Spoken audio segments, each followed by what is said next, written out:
Good evening. Today's topic is wind energy.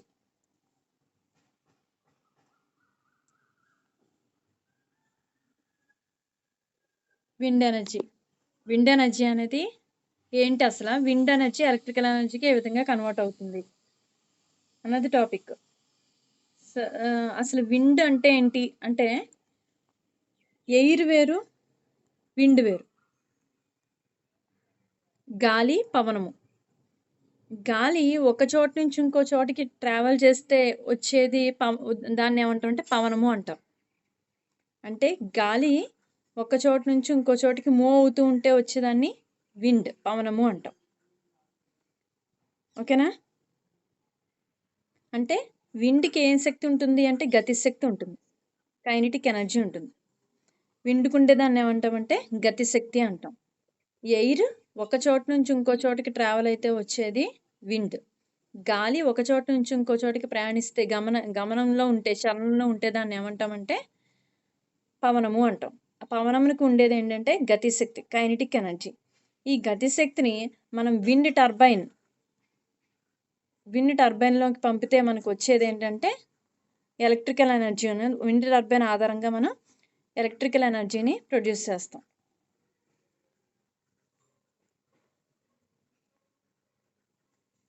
So ఇందులో ఏ principle ఆధారంగా పనిచేస్తుంది అంటే కైనెటిక్ ఎనర్జీని విండ్ టర్బైన్ ఆధారంగా ఎలక్ట్రికల్ ఎనర్జీగా కన్వర్ట్ చేస్తుంది. విండ్ గమనం వల్ల ఉండే, అంటే పవనంకు గమనం, మోషన్ వల్ల ఉండేది కైనెటిక్ ఎనర్జీ. సో విండ్కు ఉండే కైనెటిక్ ఎనర్జీని విండ్ టర్బైన్ ఆధారంగా ఎలక్ట్రికల్ ఎనర్జీగా మారుస్తుంది. Conversion of kinetic energy into electrical energy. ఇదే విండ్ ఎనర్జీ కన్వర్షన్ ప్రిన్సిపల్.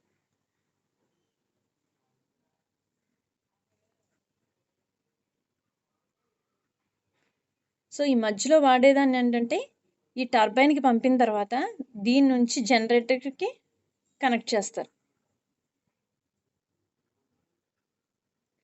ఈ జనరేటర్ ఏం చేస్తుందంటే ఈ మెకానికల్ ఎనర్జీని ఎలక్ట్రికల్ ఎనర్జీగా మారుస్తుంది. ఈ జనరేటర్లో ఉండే జనరేటర్ ఏ ప్రిన్సిపల్ ఆధారంగా పనిచేస్తుంది అంటే ఇండక్షన్, ఎలక్ట్రోమాగ్నెటిక్ ఇండక్షన్.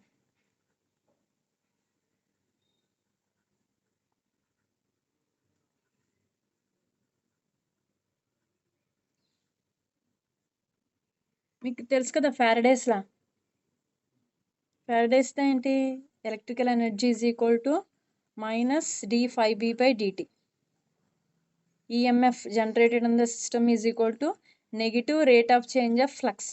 అంతేనా? ఇది ఎలాగా అంటే ఇప్పుడు విండ్ ఏం చేస్తుందంటే ఈ టర్బైన్ని రొటేట్ చేస్తుంది. అంతేనా?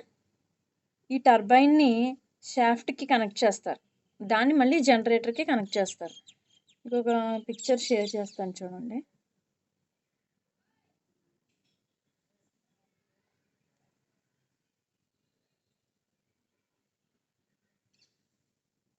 చూడండి, ఈ మధ్యలోని ఎలక్ట్రికల్ కాయిల్ ఉంది కదా, ఇది ఒక కాయిల్.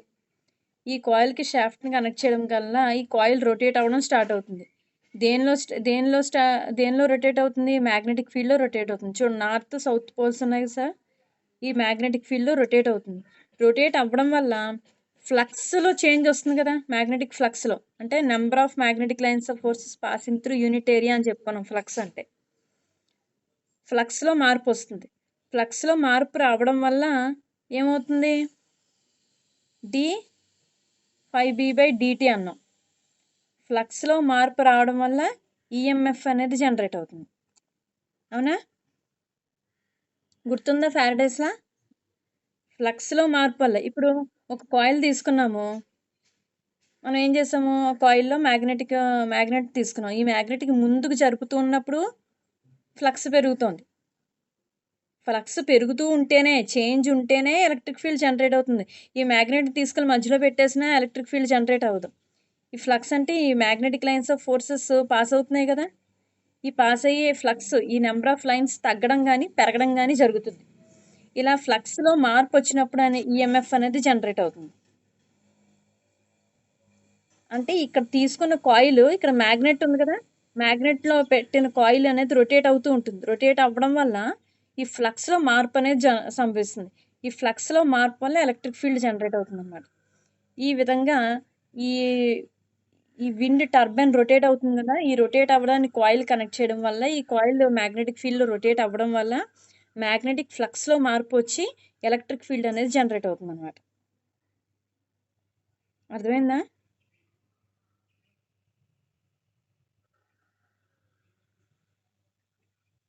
ఈ విధంగా ఎలక్ట్రికల్ ఎనర్జీ అనేది జనరేట్ అవుతుంది.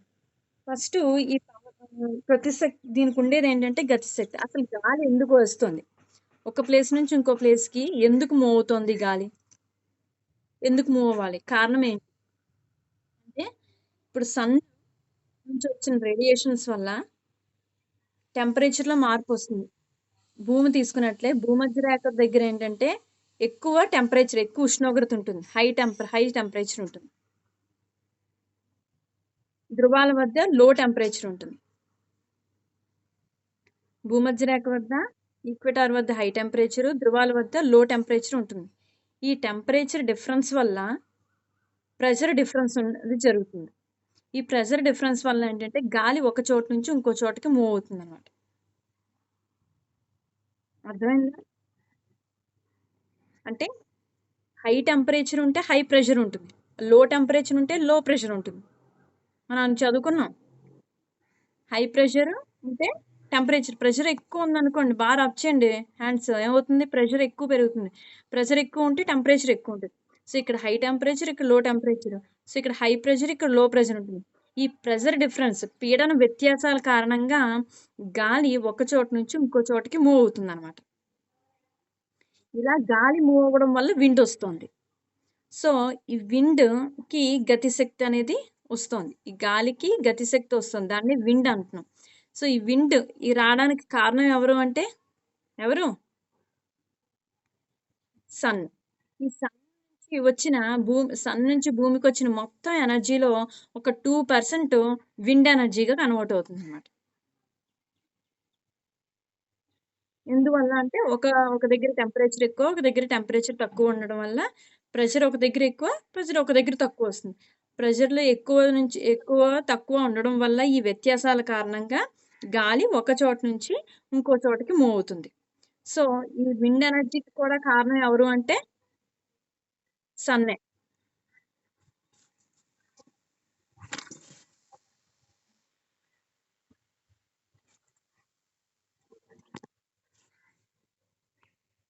ఓకేనా అమ్మా?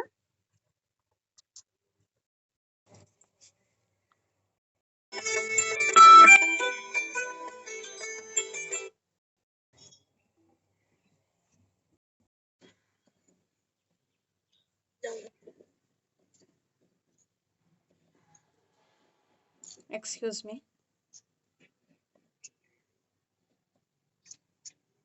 మళ్ళీ అక్కడి నుంచి చెప్పు.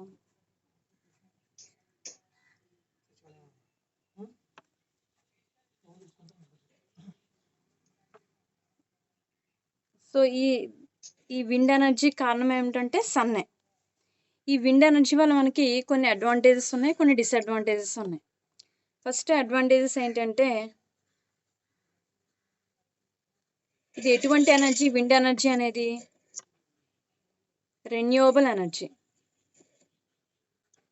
ఇది ఉత్పాదక శక్తి వనరు, అవునా కదా? విండ్ లేకపోవడం అనేది ఎప్పుడూ ఉండదు. సో విండ్ అనేది రెన్యూవబుల్ ఎనర్జీ, అది ఫస్ట్ అడ్వాంటేజ్. సెకండ్ అడ్వాంటేజ్ ఏంటంటే ఇది గ్రీన్ ఎనర్జీ. ఎందువల్లంటే దీనివల్ల ఎటువంటి పొల్యూషన్ అనేది ఉండదు. థర్డ్ వన్ ఏంటంటే ఇది ఎటువంటి ప్రాంతాల్లోనే, చాలా దూర ప్రాంతాల్లో కూడా ఈ విండ్ టర్బైన్స్ని మనం అసలు నివాసయోగ్యం లేని ప్రదేశాల్లో కూడా విండ్ టర్బైన్స్ని మనం నిర్మిస్తాం అన్నమాట. ఇవన్నీ అడ్వాంటేజెస్ వస్తాయి, కానీ ఇందులో డిసడ్వాంటేజెస్ కూడా ఉన్నాయి.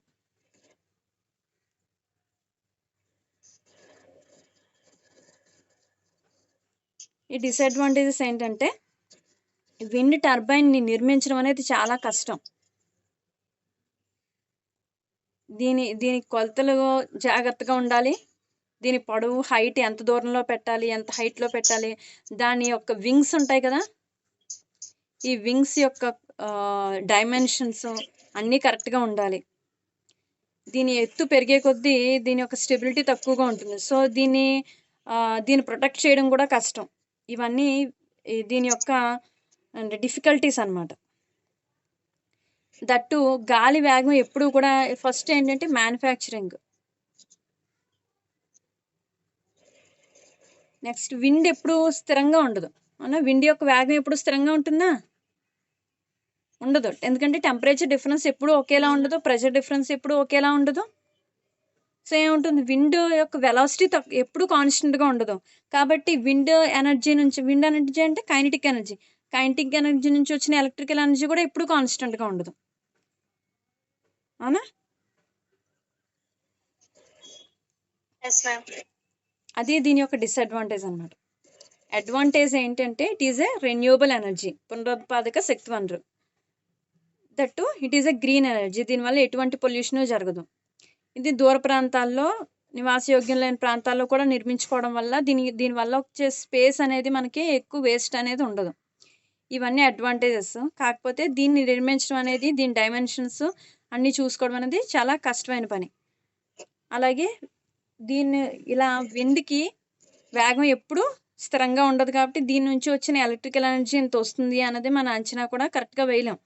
అది యొక్క వాతావరణం మీద కూడా ఆధారపడి ఉంటుంది. ఇవి రెండు ఏంటంటే అడ్వాంటేజెస్, డిసడ్వాంటేజెస్. సో ఇప్పుడు ఏంటంటే మనం ఫార్ములాని ఫైండ్ అవుట్ చేద్దాం విండ్ ఎనర్జీకి అన్నమాట. Power of wind. ఈ పవర్ని ఎలా క్యాలిక్యులేట్ చేద్దాం? ఫస్ట్ విండ్కి ఉండేది ఏంటి, ఏ ఎనర్జీ ఉంటుంది?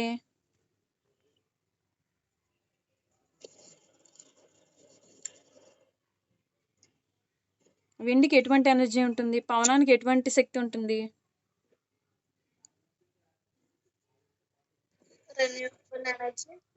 ఎటువంటి శక్తి ఉంటుంది? అసలు విండ్ రావడానికి కారణం ఏంటి? ఎయిర్కి విండ్కి తేడా ఏంటి? కైనెటిక్ ఎనర్జీ ఉంటుంది. ఎయిర్ ఒక చోట నుంచి ఇంకో చోటకి మూవ్ అవ్వడం వల్ల విండ్ అనేది వస్తుంది అంటున్నాం. సో విండ్కి ఉండేది ఏంటి? మోషన్ వల్ల ఏమో వచ్చేది ఏంటి? గతిశక్తి, కైనెటిక్ ఎనర్జీ. అంతేనా? ఫస్ట్ మనం కైనెటిక్ ఎనర్జీ క్యాలిక్యులేట్ చేయగలిగితే దాన్ని బట్టి విండ్కి ఉండే ఎనర్జీ తెలుస్తుంది. దాని నుంచి మనం పవర్ క్యాలిక్యులేట్ చేయగలం. అంతే కదా? పవర్ అంటే వర్క్, ఎనర్జీ బై టైమే కదా. Rate of change of energy is nothing but power. So విండ్కి ఉండేది కైనెటిక్ ఎనర్జీ కాబట్టి ముందు కైనెటిక్ ఎనర్జీని క్యాలిక్యులేట్ చేద్దాం. సో ఫస్ట్ విండ్కి ఉండే కైనెటిక్ ఎనర్జీ కాబట్టి విండ్కి ఫస్ట్ ఉండేది ఏంటంటే వెలాసిటీ ఉంటుంది. అంతేనా? వెలాసిటీ. విండ్కి ఎంతో కొంత ద్రవ్యరాశి ఉంటుంది కదా. సపోజ్ విండ్ యొక్క ద్రవ్యరాశి ఇది మాస్, అంతే కదా. హాఫ్ mv² రాస్తాం కదా. సో మాస్ ఉంటుంది, ఇంకా డెన్సిటీ ఉంటుంది, సాంద్రత. విండ్ యొక్క డెన్సిటీ, విండ్ యొక్క సాంద్రత. నెక్స్ట్ ఈ విండ్ ఇలాగ టర్బైన్ వైపుకి వెళ్తున్నప్పుడు ఒక యూనిట్ ఏరియాలో ఎంత, ఈ టర్బైన్ చుట్టూ ఇలా, ఇది టర్బైన్ కదా, టర్బైన్ ఒక యూనిట్ ఏరియాలో ఎంతైతే విండ్ అనేది దీని మీద ప్రభావం చూపిస్తుందో దాన్ని బట్టే కదా ఇది రొటేట్ అవుతుంది. సో ఇందులో ఉన్న ఏరియా మీద కూడా ఆధారపడి ఉంటుంది. ఏమ్మా, ఈ ఏరియాని ఏ అనుకుందాం,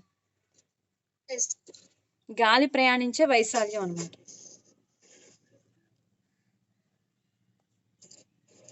ఏరియా అంటే ఈ విండ్ ట్రావెల్ చేసే ఏరియా, ఈ ఏరియాలోనే ట్రావెల్ చేస్తుంది, ఏరియా ఆఫ్ ది విండ్.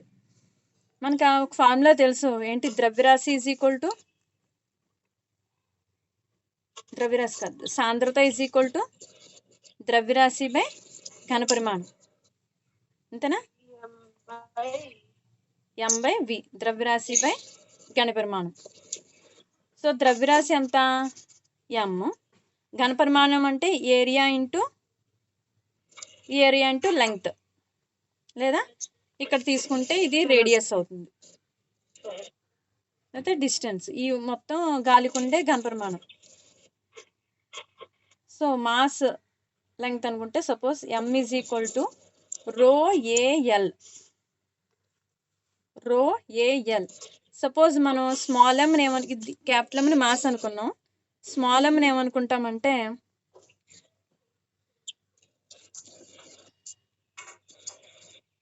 అంటే 1 సెకండ్లో ప్రమాణ కాలంలో టర్బైన్ గుండా ప్రయాణించే గాలి ద్రవ్యరాశి. అంటే 1 సెకండ్ కాలంలో టర్బైన్ గుండా ప్రయాణించే గాలి ద్రవ్యరాశి. గాలి ద్రవ్యరాశి ఏమనుకున్నాం? క్యాపిటల్ ఎం అనుకున్నాం. ఇక్కడ ఏంటంటే స్మాల్ ఎం అని దేని అనుకుంటాం అంటే ప్రమాణ కాలంలో గాలి ప్రయాణించే ద్రవ్యరాశిని స్మాల్ ఎం అనుకున్నాం అనుకో. ఓకేనా? ఇప్పుడు మనకు స్మాల్ ఎం కావాలంటే capital M by T. Capital M అంటే ఏమొచ్చింది? రో ఏఎల్ బై టీ. సో రో ఏ ఎల్ బై టీ అంటే వేగం, గాలి వేగం అది. So M is equal to rho ఏవి. ఎలా వచ్చిందో అర్థమైందా? ఇది మీకు మెటీరియల్ ఇస్తాను. ఈ మెటీరియల్లో డైరెక్ట్గా ఏముంటుంది అంటే v is the velocity of the wind, small m is the mass per unit, mass per second when wind travel to the turbine ఉంటుంది. అంటే ప్రమాణ కాలంలో టర్బైన్ గుండా ప్రయాణించే ద్రవ్యరాశి స్మాల్ ఎం. డైరెక్ట్గా ఎం ఉంటుంది. తర్వాత రో అనేది డెన్సిటీ ఆఫ్ ది విండ్, ఏ అంటే area travelled by the wind on the turbine అని రాసి డైరెక్ట్గా ఎం ఈజ్ ఈక్వల్ టు రో ఏవి ఉంటుంది. సో ఈ రో ఏవి ఎలా వచ్చిందో చెప్తున్నాను నేను. డెన్సిటీ ద్రవ్యరాశి is equal to mass by volume. So mass by area into length. So m అంటే రో ఏఎల్. మనం ఏమనుకున్నాం? స్మాల్ ఎమ్ని ఏమనుకున్నాము? ప్రమాణ కాలంలో టర్బైన్ గుండా ప్రయాణించే ద్రవ్యరాశి. ప్రమాణ కాలంలో టర్బైన్ గుండా ప్రయాణించే ద్రవ్యరాశి. So capital M by L. Capital M మనకి రో ఏఎల్ బై టీ వచ్చింది. సో ఎల్ బై టీ అంటే వి. అంటే length of the wind travel per second, that is velocity of the wind. So M is equal to rho ఏవి. ఓకేనా? ఇప్పుడు ఏంటి? ఎం is equal to rho ఏవి. ఈ ఎం అంటే ఏంటి? ఎం అంటే ఏంటి? ప్రమాణ కాలంలో టర్బైన్ గుండా ప్రయాణించే గాలి ద్రవ్యరాశి.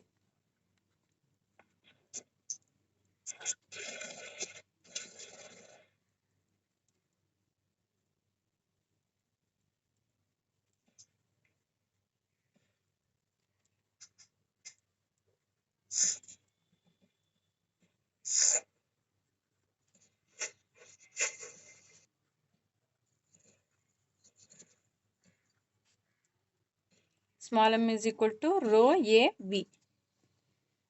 ఇప్పుడు చెప్పండి, కైనెటిక్ ఎనర్జీ ఆఫ్ ది విండ్కి ఫార్ములా ఏంటి? కైనెటిక్ ఎనర్జీకి ఏంటి ఫార్ములా?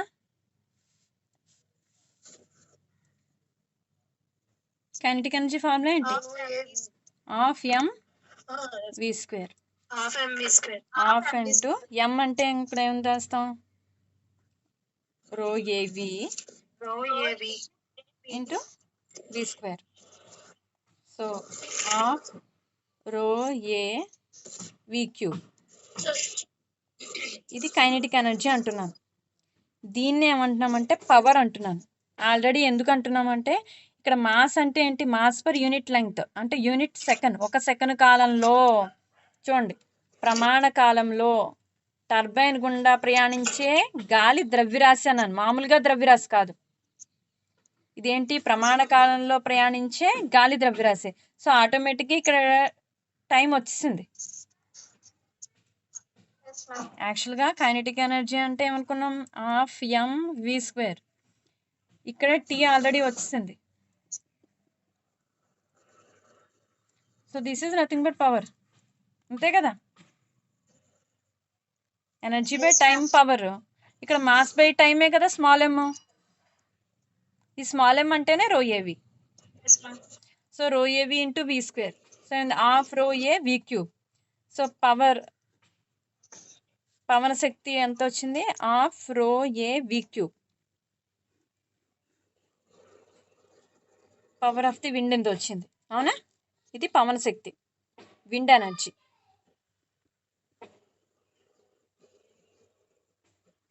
ఈ విండ్ ఎనర్జీ దేని మీద ఆధారపడి ఉంటుంది అన్నది చూద్దాం. సపోజ్ మనం టర్బైన్ తీసుకున్నాం కదా, టర్బైన్ యొక్క వ్యాసము d అనుకుందాం.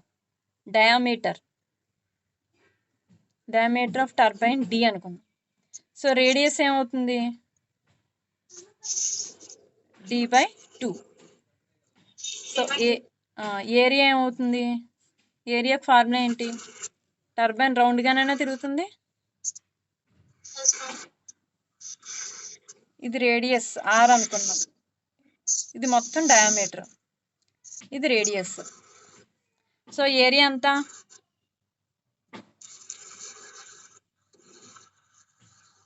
ఏరియాకి ఫార్ములా ఏంటి? ఇది సర్కిల్లో తిరుగుతోంది కదా ఇలాగా, దీని రేడియస్ r అన్నాం. సో ఏరియా ఫార్ములా ఏంటి?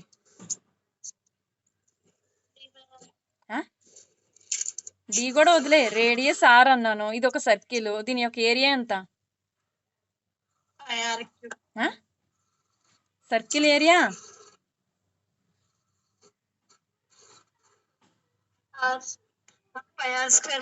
మరే పిల్ల ఎక్కడున్నావు? πr², π into r². r అంటే ఇక్కడ d/2 కదా, diameter by 2 whole square. So πd²/4. ఇదేమైంది? ఏరియా అంటే విండ్ ట్రావెల్ చేసే, టర్బైన్ గుండా ట్రావెల్ చేస్తుంది కదా, ఏ ఏరియా గుండా ట్రావెల్ చేస్తుంది అంటే πd²/4. సో ఇక్కడ సబ్స్టిట్యూట్ చేయి. P = ½ ρ πd²/4 v³. సో ఏమైంది? 1/8 ρ πd² v³. అంతేనా? ఇదే విండ్ ఎనర్జీ. ఈ విండ్ ఎనర్జీ దేని మీద ఆధారపడి ఉంటుంది?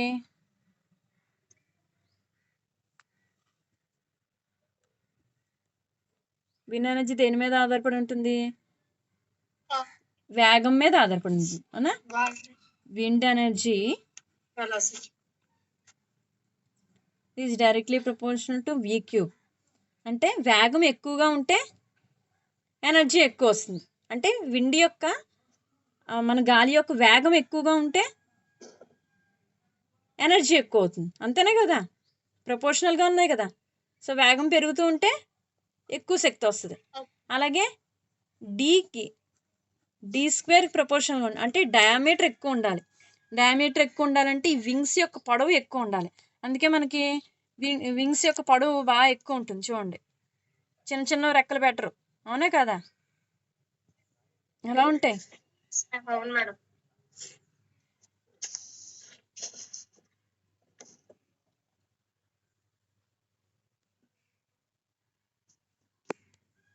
ఒక్క నిమిషం స్క్రీన్ చేయండి.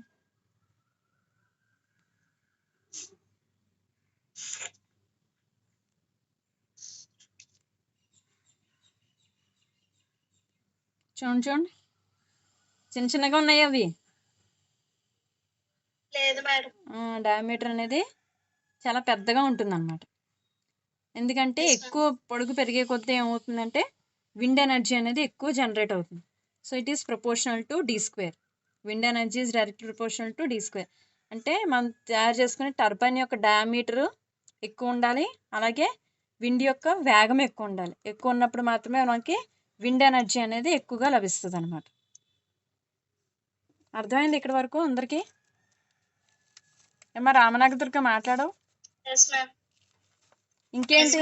ఇంకా దేనికి అనులోమానుపాతంలో ఉంటుంది?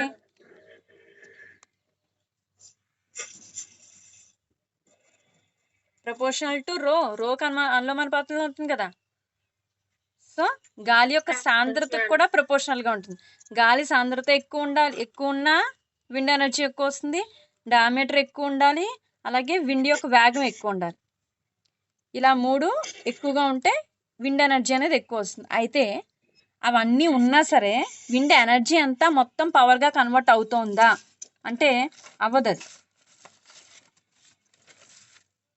మొత్తం విండ్ ఎనర్జీ అంటే ఈ పవర్ మనకి డెన్సిటీ తెలుసు, విండ్ యొక్క డెన్సిటీ తెలుసు, డయామీటర్ ఆఫ్ ది టర్బైన్స్ తెలుసు, వెలాసిటీ ఆఫ్ ది విండ్ మనం క్యాలిక్యులేట్ చేసాం. అంతా సబ్స్టిట్యూట్ చేస్తే ఎంత పవర్ వస్తుంది? అంత పవర్ మనకి రాదు, ఎలక్ట్రికల్ ఎనర్జీ రాదు. ఎంత వస్తుందంటే ఈ మొత్తం గతిశక్తిలో దానికి ఉండే మొత్తం కైనెటిక్ ఎనర్జీ మొత్తం గతిశక్తిలో ఎంత పార్ట్ వస్తుందంటే 16/27 ఆఫ్ టోటల్ పవర్ మాత్రమే మనకి పవర్గా కన్వర్ట్ అవుతుంది, పవన శక్తిగా కన్వర్ట్ అవుతుంది. అంటే 59.3%. అంటే 16/27 చేస్తే వస్తుంది చూడండి. 16/27 ఇంటూ 100 చేస్తే ఈ పర్సంటేజ్ ఎంత వస్తుందంటే 59.3%. అంటే 100లో 59.3 మాత్రమే మనకి విండ్ ఎనర్జీగా కన్వర్ట్ అవుతుంది. దీన్ని ఏమంటామంటే గిల్బర్ట్ లిమిట్ లేదా బెడ్జ్ లిమిట్ అంటాం. ఈ 16/27 పార్టే అవుతుంది అన్నాం కదా. గతిశక్తిలో మొత్తం కైనెటిక్ ఎనర్జీలో 16/27 పార్ట్ మాత్రమే మనకి విండ్ ఎనర్జీగా కన్వర్ట్ అవుతుంది. అంటే విండ్ ఎనర్జీ నుంచి వచ్చింది ఎలక్ట్రికల్ ఎనర్జీగా కన్వర్ట్ అవుతుంది. సో మొత్తం గతిశక్తిలో 16/27 పార్ట్ మాత్రమే ప్రయోగపూర్వకంగా మనకు కన్వర్ట్ అవుతుంది. థియరిటికల్గా ఇలాగా, యాక్చువల్గా ఎక్స్పెరిమెంటల్గా చూస్తే 59.3% మాత్రమే కన్వర్ట్ అవుతుంది.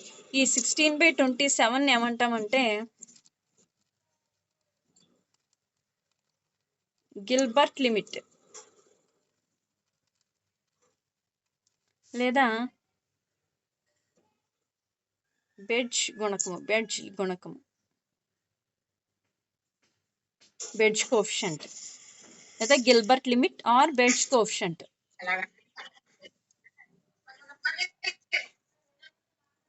ఓకే, అర్థమైందమ్మా?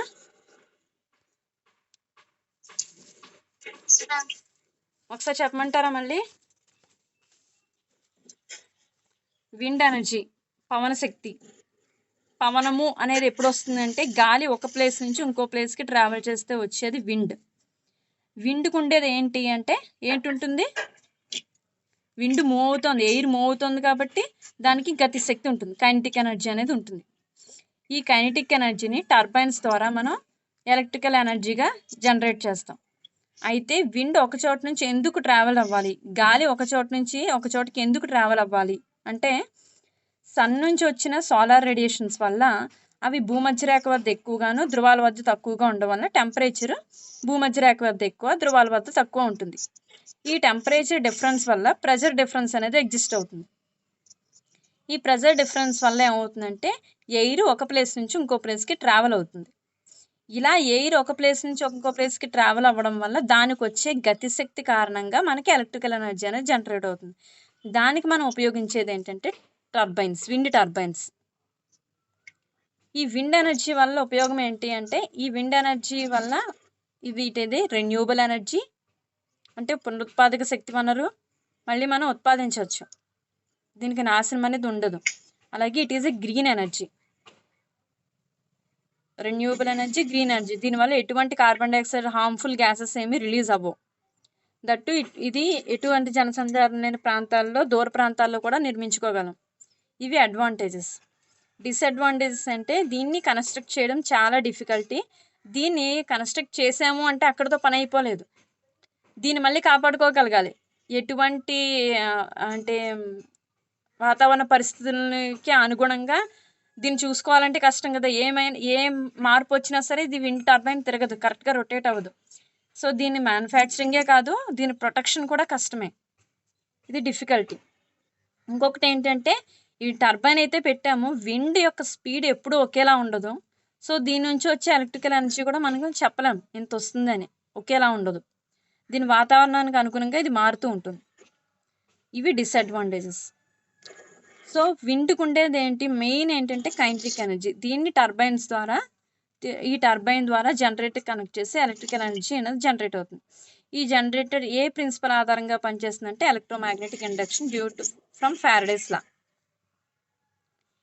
Main wind energy conversion principle అంటే మీరు చెప్పాల్సింది ఏంటంటే it is the conversion of kinetic energy to electrical energy. Kinetic ఎనర్జీని ఎలక్ట్రికల్ ఎనర్జీగా కన్వర్ట్ చేస్తాం టర్బైన్స్ ఉపయోగించి, జనరేటర్ ఉపయోగించి. నెక్స్ట్ దీనికి ఉండే ఎనర్జీ ఏంటంటే కైనెటిక్ ఎనర్జీ. కాబట్టి ఫస్ట్ కైనెటిక్ ఎనర్జీ క్యాలిక్యులేట్ చేయడానికి మనం విండ్కు ఉండే వేగము, విండ్కు ఉండే ద్రవ్యరాశి, దాని యొక్క సాంద్రత, విండ్ ట్రావెల్ చేసే ఏరియా, టర్బైన్ దగ్గర విండ్ ట్రావెల్ చేసే ఏరియా, ఇవి పారామీటర్స్. ఇప్పుడు మనం ఏం చేస్తామంటే స్మాల్ m అనేది density is equal to mass by volume కాబట్టి total mass by area into length. So m is equal to rho AL. మనం స్మాల్ ఎమ్ని ఏమనుకున్నామంటే ప్రమాణ కాలంలో ప్రయాణించే గాలి ద్రవ్యరాశి అనుకున్నాం. So m/t. సో రో ఏ L/t అంటే రో ఏ v వచ్చింది. ఈ విధంగా మనకి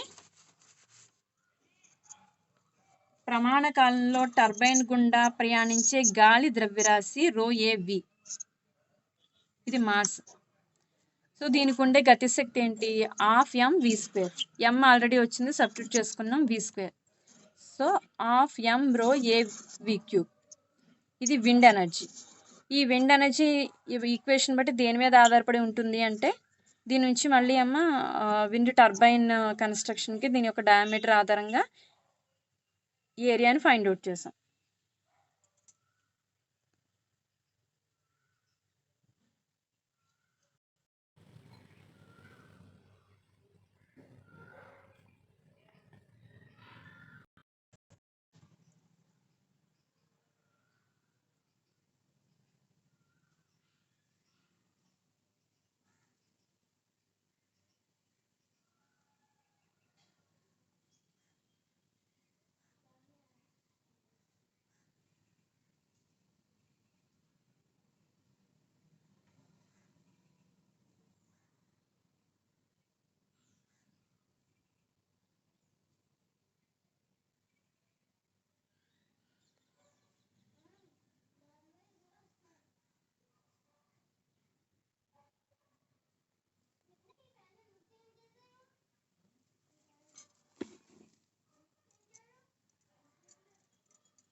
సో ఇది అనేది దేని మీద ఆధారపడి ఉంటుంది అన్నది ఏ ఫైండ్ అవుట్ చేసాము. ఏ నుంచి ఏరియా అంటే πd²/4.